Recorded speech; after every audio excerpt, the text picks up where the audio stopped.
Ini adalah channel Malfest, menghadirkan alur cerita yang sangat the best, bisa menghibur dan menghilangkan stres. Yang belum subscribe ya subscribe dulu guys. Kali ini episode dimulai dengan memperlihatkan adegan kilas balik. Diceritakan bahwa Lori baru saja menerima kabar mengejutkan tentang kecelakaan yang menimpa Rick. Saat itu Lori sedang berbincang dengan salah satu orang tua murid yang juga menjemput anak-anak mereka di sekolah. Lori mengungkapkan bahwa dirinya benar-benar bingung harus mengatakan apa kepada Carl mengenai kondisi sang ayah. Untungnya saat itu Shane hadir dan setia mendampinginya. Keberadaan Shane menjadi satu-satunya sandaran Lori untuk menghadapi situasi sulit tersebut. Tanpa mereka sadari, momen ini perlahan mengikat keduanya dalam sebuah hubungan yang rumit di kemudian hari. Kemudian cerita kembali ke masa kini. Rick terlihat berlari sekuat tenaga sambil memangku tubuh Carl yang berlumuran darah akibat peluru yang mengenainya. Wajah Rick dipenuhi kepanikan. Terlebih darah terus mengalir dari tubuh putranya. Di belakang mereka, Shane berlari bersama seorang pria bernama Otis. Otis adalah seorang pemburu yang secara tidak sengaja menembak Carl. Sebagai bentuk tanggung jawab, ia memutuskan untuk membawa Carl ke Herschel, atasannya, yang juga seorang tenaga medis dan menjadi satu-satunya harapan untuk menyelamatkan nyawa Carl. Dari kejauhan, Maggie, salah satu anak Herschel, melihat Rick datang dengan tergesa-gesa. Menyadari ada sesuatu yang tidak beres, ia pun panik dan segera memanggil ayahnya karena khawatir Rick membawa seseorang yang telah tertular wabah. Setibanya di sana, Rick menjelaskan bahwa Carl tak sengaja tertembak oleh Otis. Mendengar hal tersebut, Herschel dan yang lainnya terkejut. Tanpa membuang waktu, mereka segera bergerak cepat dan bersiap memberikan pertolongan pertama. Put pressure on the, fold it, make a pad. Is he alive? Di sisi lain, Lori bersama anggota kelompok lainnya tengah menyusuri hutan untuk mencari Sophia. Namun setelah suara tembakan terdengar, Lori langsung merasa khawatir dan sedikit ragu untuk melanjutkan perjalanan. Pikirannya tertuju pada Rick dan yang lainnya. Sebuah firasat buruk seakan berbisik bahwa sesuatu telah terjadi. Naluri seorang ibu memang tak pernah salah. Melihat kegelisahan Lori, Daryl berusaha menenangkannya, meyakinkan bahwa semuanya baik-baik saja dan mengajaknya untuk melanjutkan perjalanan. Sementara itu, Dale dan Tidog kini terlihat sedang menjarah mobil-mobil yang berserakan di sepanjang jalan raya. Namun kondisi Tidog tampak tidak baik. Menyadari hal tersebut, Dale pun menanyakan keadaannya. Tidog kemudian memberitahu bahwa luka di tangannya terasa semakin parah. Saat Dale perlahan memeriksa luka tersebut, ia sangat terkejut karena lukanya terlihat sangat serius, bahkan sudah mulai terinfeksi. Sayangnya mereka tidak memiliki persediaan obat apapun saat itu. Satu-satunya pilihan yang tersisa hanyalah terus menjarah mobil-mobil tersebut dengan harapan menemukan obat yang mereka butuhkan. Setelah cukup lama menjarah mobil-mobil di sekitar, Dale dan Tidog akhirnya beristirahat sejenak. Kelelahan mulai terasa, terlebih karena mereka tak juga menemukan obat yang dapat meredakan lukanya. Kemudian Tidog mulai diliputi pikiran yang kacau. Ia merasa dirinya dan Dale dianggap lemah oleh anggota kelompok lainnya hanya karena mereka ditugaskan untuk tetap tinggal di RV. Dengan emosi yang menyelimutinya, Tidog mengajak Dale untuk kabur, membawa RV dan meninggalkan semuanya.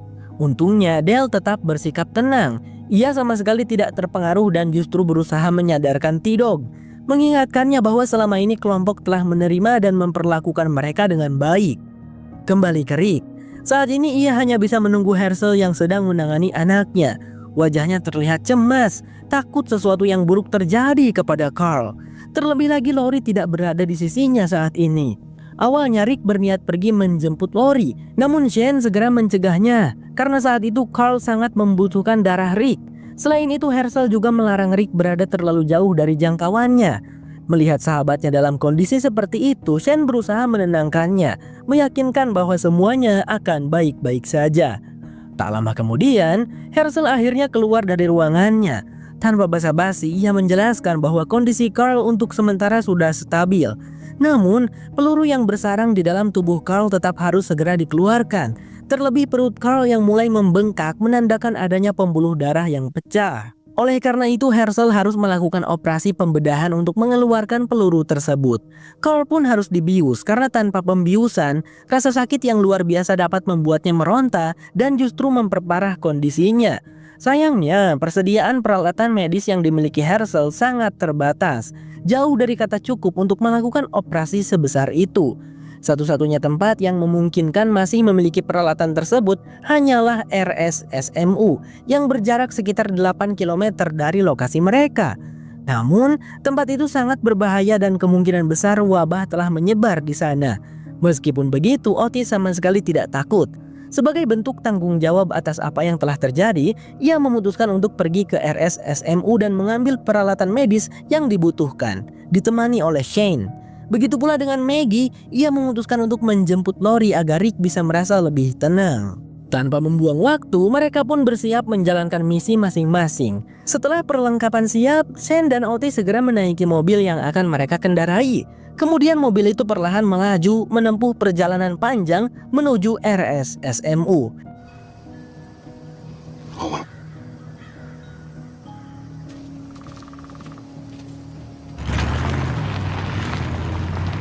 Sementara itu, Lori bersama yang lainnya masih menyusuri hutan. Namun kali ini mereka mengambil rute yang berbeda.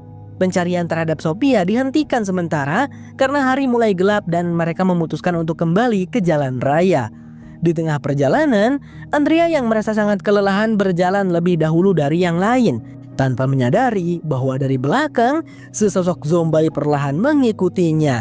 Tak butuh waktu lama, zombie itu pun menyerang Andrea secara tiba-tiba, membuatnya panik dan ketakutan.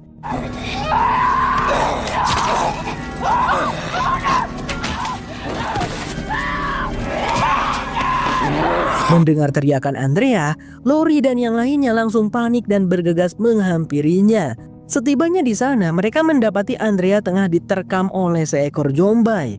Tak lama kemudian, seorang wanita tiba-tiba datang menunggangi kuda dengan kecepatan tinggi.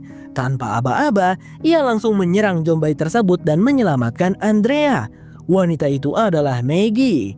Tanpa basa-basi, Maggie segera mencari Lori dan memberitahukan bahwa sebuah kecelakaan telah terjadi. Carl tertembak dan Lori harus ikut bersamanya karena Rick sangat membutuhkan kehadirannya. Tanpa pikir panjang, Lori langsung menaiki kuda bersama Maggie. Sebelum berangkat, Maggie sempat berpesan kepada yang lain agar menyusuri jalan Fairburn. Kediamannya tidak jauh dari sana. Mereka hanya perlu mencari pos bertuliskan Green.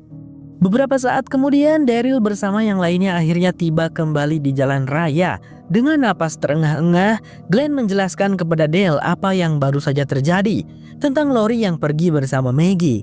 Mendengar penjelasan itu, Dale tampak kebingungan. Dia sama sekali tidak memahami apa yang sebenarnya sedang terjadi. Setelah berdiskusi cukup panjang, Dale akhirnya mengambil keputusan. Mereka akan menunggu di tempat itu hingga esok hari, berjaga-jaga jika Sophia kembali. Sementara itu, Glenn dan T-Dog diperintahkan untuk berangkat lebih dulu mengikuti arahan Maggie. Infeksi pada lukanya membuat tubuhnya semakin melemah dan dia membutuhkan pertolongan secepatnya. Di sisi lain, Herschel dan Rick berdiri di halaman rumah, memandangi hamparan padang yang cukup luas dengan matahari yang mulai tenggelam. Mereka berbincang santai, menceritakan kisah masing-masing. Kemudian terungkap bahwa Herschel dan yang lainnya merupakan satu-satunya yang selamat dari wabah. Sebuah fakta mengejutkan, ternyata Herschel hanyalah seorang dokter hewan yang hanya berpengalaman membedah hewan. Namun tidak ada pilihan lain. Rick tidak bisa menolaknya karena tidak ada pertolongan lain. Tak lama kemudian, Maggie terlihat kembali membawa Lori di belakangnya. Tanpa membuang waktu, Rick segera menghampiri mereka dan memeluk Lori dengan erat, seolah melepaskan seluruh beban dan ketakutan yang selama ini dia pendam. Setelah itu, Rick membawa Lori untuk melihat kondisi Carl di kamarnya. Setibanya di sana, tubuh Lori seketika membeku melihat anaknya terbaring lemah di atas ranjang. Perlahan dia menghampiri Carl, memeluknya erat dan berusaha meyakinkannya bahwa semuanya akan baik-baik saja, meski Carl tidak mampu merespon ataupun mendengarnya. Beberapa jam kemudian, hari mulai menggelap. Sementara itu, Shane dan Otis tak kunjung kembali, membuat Rick semakin gelisah. Terlebih, Herschel memberitahu bahwa kondisi Carl memburuk dan mereka tidak bisa menunggu lebih lama. Rick berniat menyusul Shane dan Otis, namun Lori dan Herschel segera melarangnya. Rick masih sangat dibutuhkan di sana. Lagi pula kondisi tubuhnya sedang lemah akibat kehilangan banyak darah selama transfusi. Di sisi lain, Shane dan Otis akhirnya tiba di RSSMU. Mereka berjalan perlahan, bersembunyi di balik mobil-mobil yang berserakan di area parkir. Seperti yang dikatakan Herschel, tempat itu kini dipenuhi lautan zombie yang berkeliaran, membuat Shane dan Otis kesulitan untuk mengambil peralatan medis yang dibutuhkan. Singkat cerita, hari telah berganti menjadi malam. Setelah menyusun strategi dengan matang dan cukup lama, Shane dan Otis akhirnya mulai menjalankan misi mereka. Shane melemparkan petasan untuk mengalihkan perhatian para zombie, mencari celah agar mereka bisa masuk ke gudang penyimpanan peralatan dengan lebih mudah. Pada awalnya semuanya berjalan lancar. Shane dan Otis berhasil memasuki gudang penyimpanan dengan aman karena perhatian para zombie sepenuhnya teralihkan oleh petasan tersebut. Tanpa membuang waktu, mereka bergegas mencari peralatan medis yang dibutuhkan.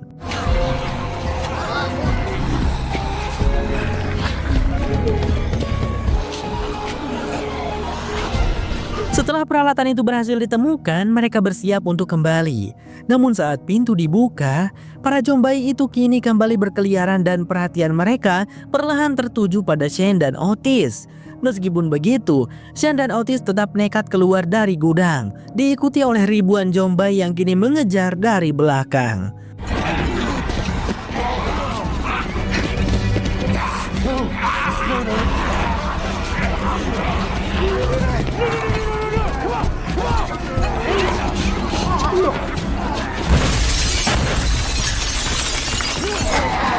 Untungnya, mereka berhasil memasuki sebuah ruangan yang entah ruangan apa. Namun untuk sementara mereka aman dari para zombie tersebut.